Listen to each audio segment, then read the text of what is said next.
the most respected Hebrew scholars in the world have been pointing out an anomaly in the first chapter of the Bible for centuries. An anomaly that official theology has never been able to explain coherently without contradicting itself. It is not a modern interpretation, nor a marginal theory born in internet forums. It is found in the original Hebrew text, in the verbs, in the pronouns, in the very grammar of Genesis.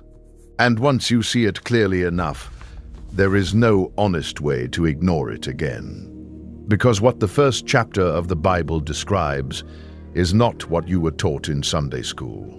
There are two completely distinct acts of creation in the first pages of the most studied text in history.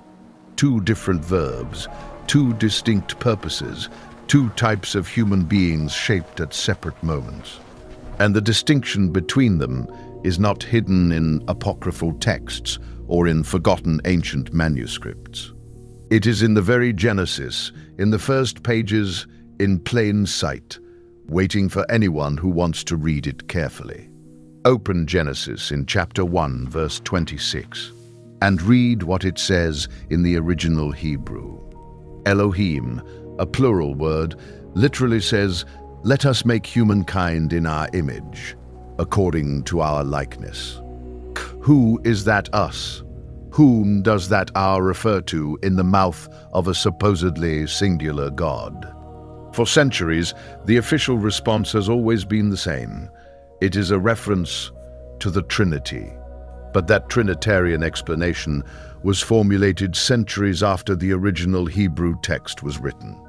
The Hebrew text does not know the Trinitarian doctrine, and its original writers never had it in mind. What the text does have, unequivocally, is the verb bara, which in Hebrew means to create out of nothing. Bara is the term reserved for acts of absolute divine creation, without prior matter, without a prior mold.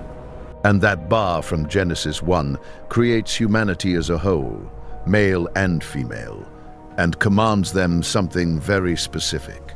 The command is to expand, multiply, and fill the entire earth, not just a garden, but the whole planet. This humanity from chapter 1 already exists, has already been created, and already has its mission assigned on earth. And then chapter 2 begins, and the tone of the text changes so radically that it is impossible not to notice it. The name of God changes. It is no longer Elohim, but Yahweh Elohim, a completely different designation. The setting changes. It is no longer the entire cosmos, but a specific, defined, protected place. And the verb of creation changes radically, and precisely that change is the detail that brings everything down. In Genesis 2, verse 7, God does not bara, does not create from nothing, but yatsar, molds like a potter. Yatsar means to shape something using material that already exists, like clay in the hands of a craftsman. It is not an act of cosmic creation. It is an act of artisanal formation, intimate, localized, deliberate. And the being formed does not receive the command to fill the earth, but to guard a specific space, the Garden of Eden. Two distinct verbs, two distinct purposes, two beings created in different ways for radically opposed ends. If this is simply the same event narrated from two literary perspectives, why change the verb? Why would the inspired author of Scripture change the technical word if he was describing the same act? In biblical Hebrew, bara and yatsar are not interchangeable synonyms or poetic variants of the same concept. They are terms with precise definitions that the sacred writers used with absolute intentionality. And academic theology knows this, but for centuries it has preferred not to speak of it from the pulpits. Because if the two acts of creation are different in their nature, then the two humanities are also different. And if the two humanities are different, then the world that Adam found upon leaving Eden was already inhabited. There is a question that preachers avoid, with a skill that can only be acquired after centuries of practice.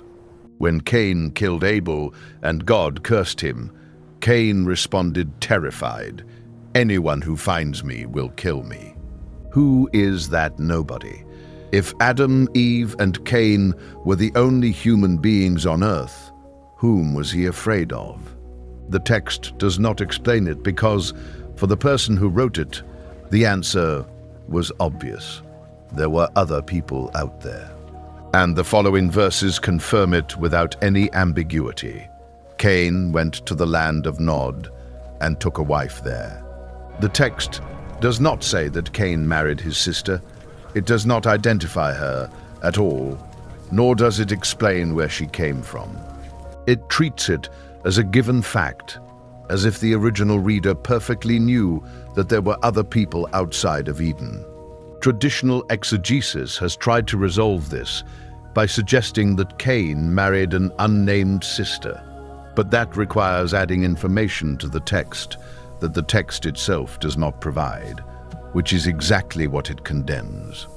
The only honest reading of the text is that the land was already inhabited when Adam was formed in the garden. There are three ways to interpret the relationship between Genesis 1 and Genesis 2, and only one withstands analysis. The first is the orthodox view. Chapter 1 is the overview, and Chapter 2 is the narrative detail. According to this theory, both chapters describe the same event from different literary perspectives. It is a comfortable, familiar explanation designed not to generate questions that the system does not want to answer. But it has a structural problem that makes it impossible to sustain under a minimally rigorous analysis.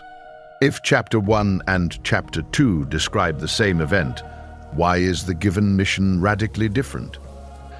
In Chapter 1, the created humanity receives the command to populate the entire planet without geographical restriction. In Chapter 2, the formed being receives the command to work and keep a specific garden in a particular region. These are not two perspectives on the same mission. They are two completely distinct missions with opposing purposes. The orthodox view only works if you are willing to ignore what the text says in perfectly clear words. And when you ignore that, you also have to ignore Cain's wife, Cain's fear, and the giants of Genesis 6. The second theory is that of the interval, known in English as the gap theory, and it is considerably more disturbing. This theory suggests that between Genesis 1 verse 1 and verse 2, there exists an unmentioned abyss of time. In that abyss, a cosmic catastrophe occurred, a rebellion led by Lucifer that destroyed the original world. Verse 2, which states that the earth was formless and empty, would not describe the initial state of creation. I would describe the state after a divine judgment, a ruined land that God then restored in 6 days. The key Hebrew word is Hayeta, usually translated as was, but it can also mean became. If the earth became a void, chaos, it implies that before that chaos, there was an order that was destroyed. This theory elegantly resolves the age of the universe, dinosaurs, and the fossil record of millions of years. All of that would belong to the previous world, to the pre-Adamic world that existed before the rebellion and the judgment. Adam would not be the first human in cosmic history, but the first man of this new restored era. But the interval theory generates a theological consequence that its own defenders rarely mention. If death existed before Adam sinned, then the doctrine of original sin is fundamentally altered. The Apostle Paul states that sin entered the world through one man, and death through sin. But if death already reigned in a world before Adam, then the Pauline assertion loses its narrative foundation. This is the stumbling block that makes the interval theory doctrinally uncomfortable for evangelicalism. And then we arrive at the third possibility, the one that the guardians of the official narrative would never want you to consider. There are texts that almost became part of the biblical canon and were rejected in the councils of the 4th and 5th centuries. The Book of Enoch was preserved in its entirety only in Ethiopia and was considered canonical by the Ethiopian Church. The Book of Jubilees, another ancient Hebrew text, provides an expanded version of the same events from Genesis.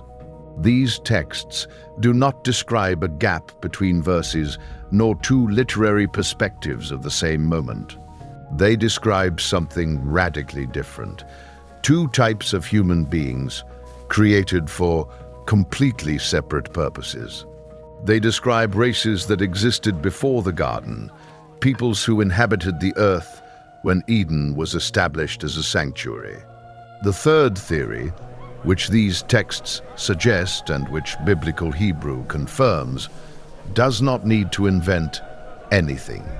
It only requires reading Genesis in its own language, with its own verbs, without imposing later doctrines on the text.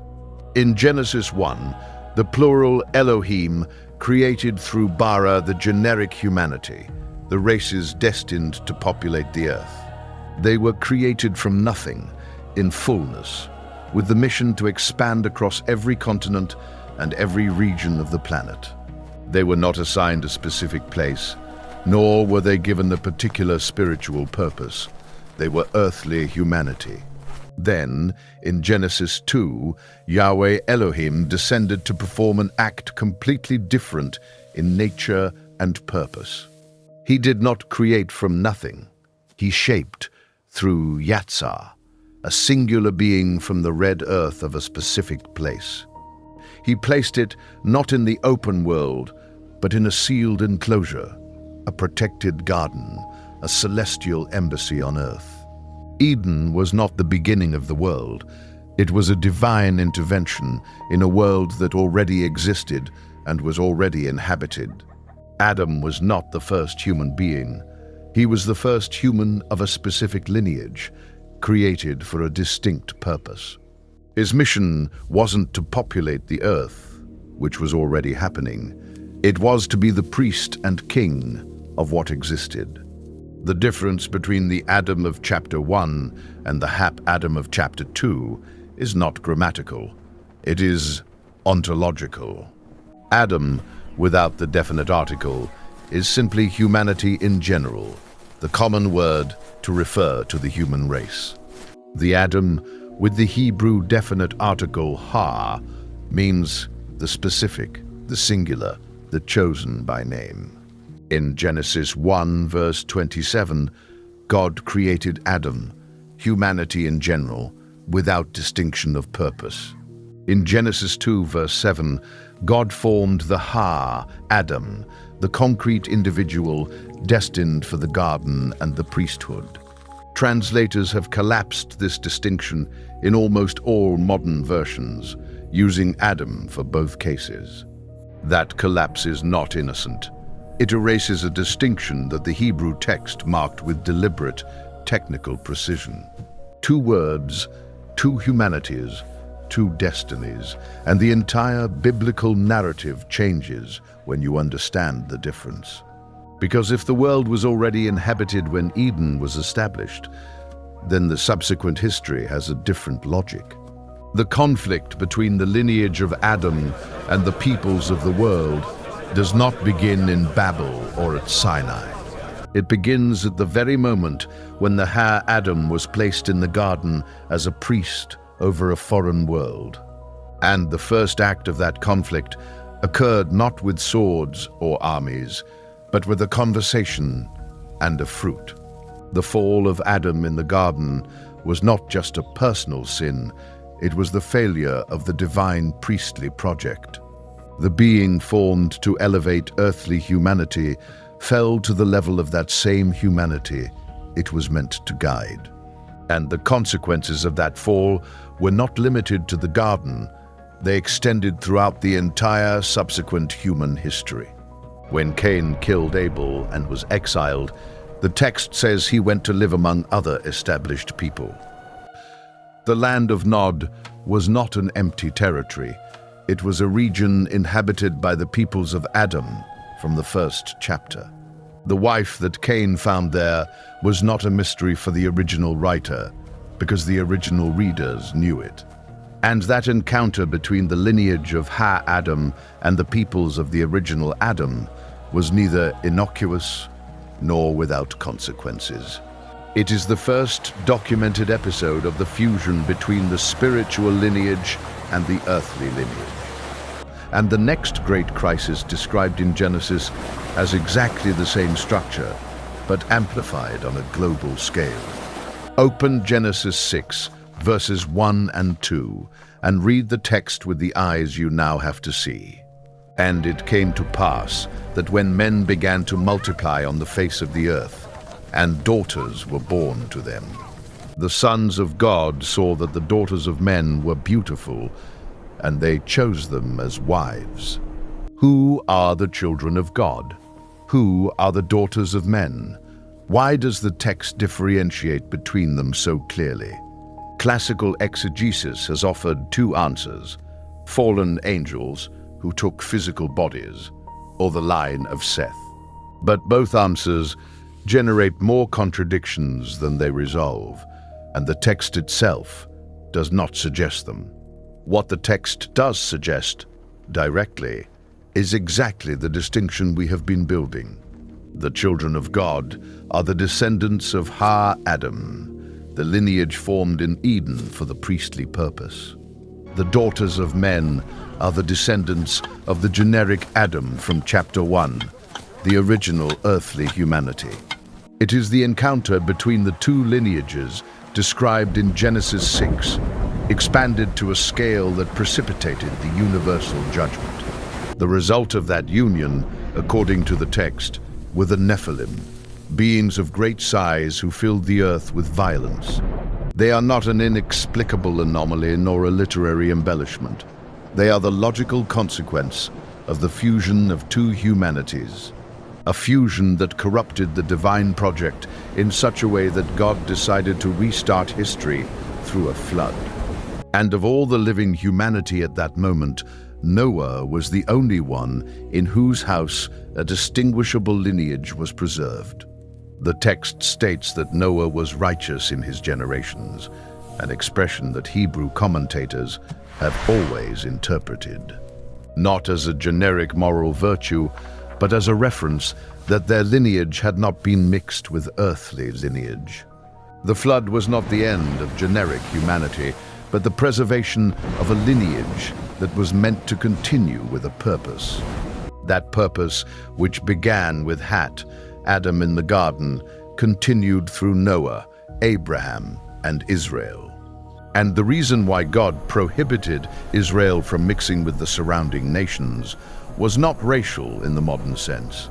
It was the attempt to preserve a specific spiritual lineage against the dilution in the generic humanity of the environment.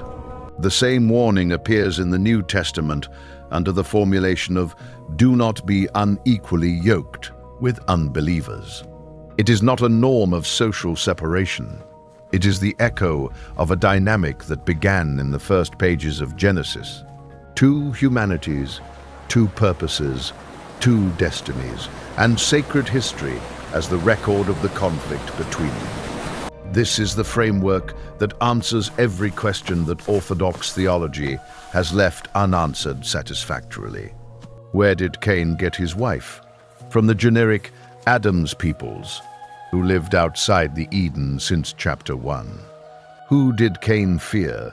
Those same people, unrelated to the lineage of Adam, not bound by the divine protection of the garden. Who were the sons of God in Genesis 6? The descendants of the priestly lineage initiated by Adam. Who were the Nephilim? The product of a fusion that the text describes as the trigger for the judgment of the flood.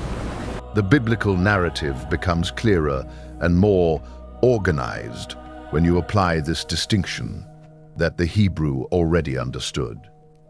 And the question that naturally arises after understanding all this is not historical, but personal and urgent. Jesus himself, in the Gospel of Matthew, chapter 24, verse 37, said something disturbing. Just as it was in the days of Noah, so will it be exactly at the coming of the Son of Man upon this earth. And what defined Noah's days according to the text? The corruption of the lineage due to the fusion of the two types of humanity, the violence that resulted from that mix, the loss of the distinction that God had established from the beginning. Jesus was not making a vague poetic reference to a historical period characterized by general wickedness. He was pointing out a specific dynamic that he anticipated would repeat in the period leading up to his return. And if you look at what is happening right now in the world, the signal is at the very center of the global conversation. Transhumanism, genetic editing, and artificial intelligence blur the boundaries between the human and the artificial. They are different expressions of the same ambition to create a different kind of humanity without God's intervention. It is the same rebellion from Genesis 6, reformulated with the language of the 21st century and the tools of technology. The fusion is no longer between biological lineages, but between the biological and the synthetic, the human and the constructed. The result is the same as described in the ancient text, the loss of what distinguished the lineage from the divine purpose. It is not a forced interpretation, nor an exaggerated apocalyptic reading. It is the structure of the text projected into the present. But there is one last detail that few scholars dare to mention because its implications are too radical. If Eden was a celestial embassy in an already inhabited world, then Adam's expulsion takes on another dimension. It was not simply the loss of a garden. It was the collapse of the boundary between the sanctuary and the outside world. The Adam, fell to the level of humanity that he was meant to govern, and that fall collapsed the separation that God had established. And the firstborn of that fall, Cain, was the first inhabitant of the borderless territory that resulted from it. The human story since that moment is the story of a lineage trying to reclaim what was lost in the garden. Abraham was called to separate himself from the world of Ur, to preserve a lineage with a specific vocation in sacred history. Israel was established as a separate nation with purity laws that reflected the same logic of Eden as a sanctuary. The tabernacle and the temple reproduced the structure of Eden, a holy space in the midst of a world that was not. The Levitical priesthood was the echo of the original mission of Adam, to guard a consecrated space in profane land. And every time Israel mingled with the nations, the sacred text describes it with the same language as Genesis 6. It is not a moralistic metaphor. It is the application of the same category that Genesis established from the beginning. The New Testament reinterprets all that history through a figure that the texts present as the second Adam. Paul uses that expression in a technical and absolutely precise way in Romans and in the first letter to the Corinthians. The first Adam fell and dragged the lineage into the condition of generic humanity that he should have elevated. The second Adam, according to the Pauline text, undoes that process and restores the possibility of the original priestly purpose. Redemption is not just an individual forgiveness. It is the restoration of a lineage to the mission it lost in the garden. The promise of the Apocalypse, the final book of the canon, is the reinstatement of Eden on a cosmic and definitive scale. A new heaven and a new earth where the boundary between the sanctuary and the outside world disappears forever. where those who belong to the lineage of divine purpose fulfill the mission that the original Hayeta could not sustain. Everything connects, from the first verse of Genesis 1 to the last vision of Revelation, if you have the right key. And the key is that distinction between two words that translators have collapsed into one over the centuries. Two words in Hebrew, two humanities in history, two purposes, and the conflict between them as a common thread. You began this journey with an anomaly in the first chapter of the Bible that no one wanted to fully explain.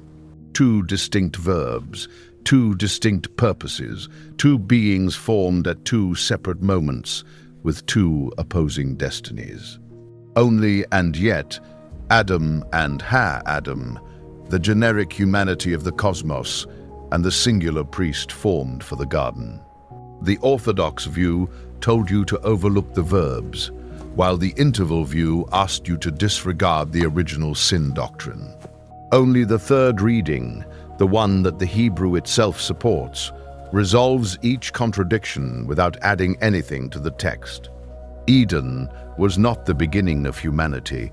It was an intervention in an already inhabited world, an embassy from heaven. Adam was not the first man. He was the first man of a specific lineage, formed for a precise spiritual purpose. And the biblical story from Genesis to Revelation is the record of that purpose under constant siege. The question that the text leaves you with is not where humanity began. That question already has an answer. The question that the text leaves you with is which of the two humanities you belong to, and what is the purpose that defines you. If this research has opened something in your way of reading the sacred text, what follows is even more disturbing. Subscribe now so you don't miss what's coming, because the story that begins before Genesis 1 hasn't been told to you yet.